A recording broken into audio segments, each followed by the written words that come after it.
Alors, donc pour la trousse de secours de votre cheval, une des premières choses auxquelles on peut avoir à faire face et où on n'est pas forcément obligé d'appeler le vétérinaire, ça va être tout ce qui est petite plaie. La première chose à faire, c'est de bien nettoyer. Alors, dans les choses que j'ai pas mis là, mais qui peuvent être très utiles, c'est d'avoir un rasoir. Parce que le rasoir va permettre d'éliminer les poils qui pendent dans la plaie, ce qui est vraiment dégoûtant et ce qui ramène forcément en permanence des bactéries, de la saleté, etc. Et puis en plus, de temps en temps, on a l'impression que la plaie est toute petite, et puis une fois qu'on a enlevé les poils et qu'on la voit beaucoup mieux, eh ben, elle n'est pas si petite que ça. Donc ça, c'est quand même plutôt une bonne chose, voilà, de commencer par enlever les poils sur une plaie. Vraiment, c'est la première chose. Ensuite, on nettoie avec un savon antiseptique qui peut être... donc là, c'est un exemple parmi tant d'autres. Hein. Ça peut être soit un savon de ce type-là à base de dérivés iodés, soit à base de chlorhexidine, comme le Septivon par exemple.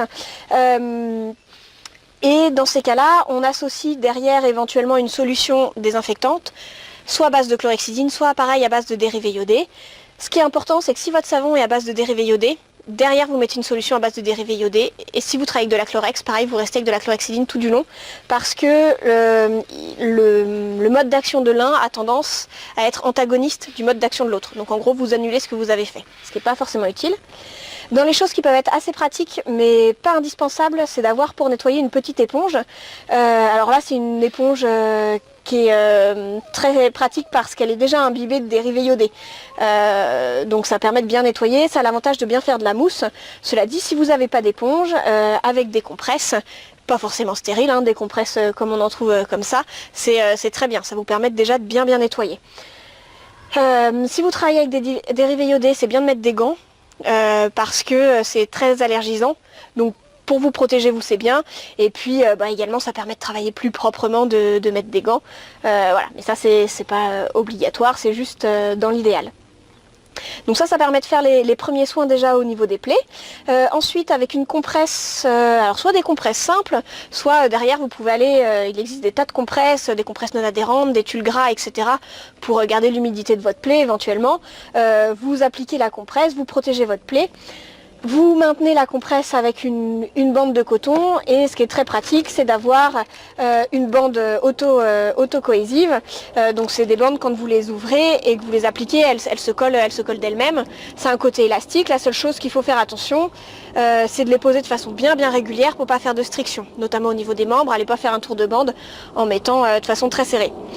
Ça, de la même chose quand vous faites, dans les choses, j'en profite là pour le glisser, quand vous faites un bandage sur un membre, au niveau de la partie du canon, c'est important de prendre tout le canon. Parce que si vous faites le bandage, vous avez la plaie au milieu du canon et puis vous faites juste tenir votre bande, assez vite c'est comme ça qu'on fait des tours de bande en fait. Parce que vous allez serrer votre tendon, ça va avoir tendance à gonfler un peu en dessous, au-dessus et en dessous, pardon. Et du coup, voilà, là on peut avoir des petits pépins. Donc pensez bien à prendre tout votre canon. Sachant que si vous n'avez pas des bandes comme ça de coton, vous prenez un coton propre de bande de repos et vous mettez éventuellement même une bande de repos, hein, ça peut très bien suffire à faire un bandage. C'est des choses qu'on fait sur des bandages en plus de longue durée, c'est économique. Vous changez votre coton et votre bande de repos tous les jours, vous les lavez, c'est propre et ça vous coûte pas trop cher. Ce qui peut être très intéressant aussi, c'est d'avoir une crème grasse. Il en existe plein. Alors qui est sous ordonnance parce qu'on a des antibiotiques dedans, mais vous pouvez éventuellement utiliser des crèmes grasses style Bepanthen que vous trouvez très facilement en pharmacie, hein, ça c'est pas un souci. Voilà, donc déjà ça pour les plaies, c'est important. Ensuite, dans les choses qui sont importantes à avoir toujours sous la main, c'est un thermomètre pour pouvoir prendre la température de votre cheval si jamais il est abattu. Et enfin, là on va être dans des choses un petit peu plus particulières, mais c'est bien d'avoir un antispasmodique style Calmagine, si jamais votre cheval commence à présenter des signes de colique et que le vétérinaire ne peut pas être là rapidement. Si votre cheval commence à présenter des signes de colique, la première chose à faire, c'est d'appeler votre vétérinaire et de discuter avec lui de ce que vous faites, ou non. Mais pour ça, c'est bien d'avoir la Calmagine, parce qu'un vétérinaire équin, il est sur la route, et dans des régions comme la nôtre, en région parisienne, on a un tissu qui est assez dense, donc un vétérinaire va facilement être là dans l'heure, globalement. Mais pour autant, vous n'êtes jamais à l'abri qu'il ne soit pas là. Et dans des régions où le tissu vétérinaire est un peu moins abondant, vous avez des vétérinaires qui peuvent mettre plus de 2 heures à arriver. Et c'est malheureusement, voilà, ils sont sur la route, ils sont en train de s'occuper d'autres cas, il leur faut le temps d'arriver. Donc c'est bien vous de pouvoir commencer à faire un coup de calmagine et de détendre votre cheval. Idéalement, ça peut être bien aussi d'avoir une seringue de gavage. Alors là, j'ai un petit modèle, mais il en existe des modèles vraiment plus en dur, avec un système de gavage en métal que vous pouvez facilement glisser dans la joue de votre cheval, qui permet de donner très facilement des médicaments par voie orale. Et comme ça, vous avez toujours à disposition.